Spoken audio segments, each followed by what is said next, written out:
They always said the subway tunnels were haunted, but I never believed it, until tonight, when the train lurched to a stop in pitch blackness, and I realized the doors wouldn't open, no matter how hard I jammed the release switch. My radio crackled with static, drowning out the usual dispatch chatter, and in the dim green of the emergency lights, shadows moved where shadows shouldn't. That's when I noticed something slithering along the ceiling of the last car, its limbs bending wrong, clutching at the steel beams with too many fingers. It was wearing my uniform, hat and all, but its face was a blank, rubbery mask. I kept thinking, maybe it was a prank, or a trick of the lights, until it turned its head, and I saw my own terrified eyes reflected back at me.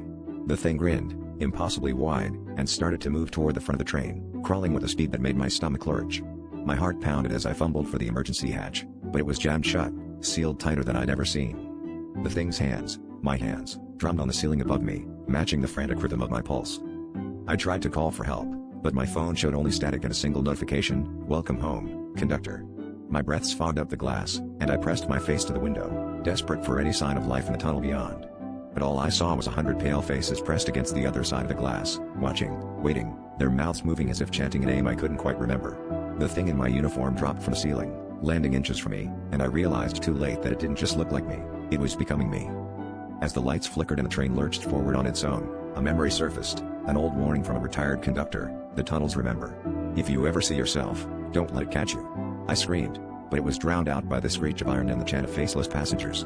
Now, whenever the last train pulls in, if you look closely at the conductor's window, you might see someone with my face and hollow eyes, waiting for the next unlucky soul who thinks they're just imagining things in the dark.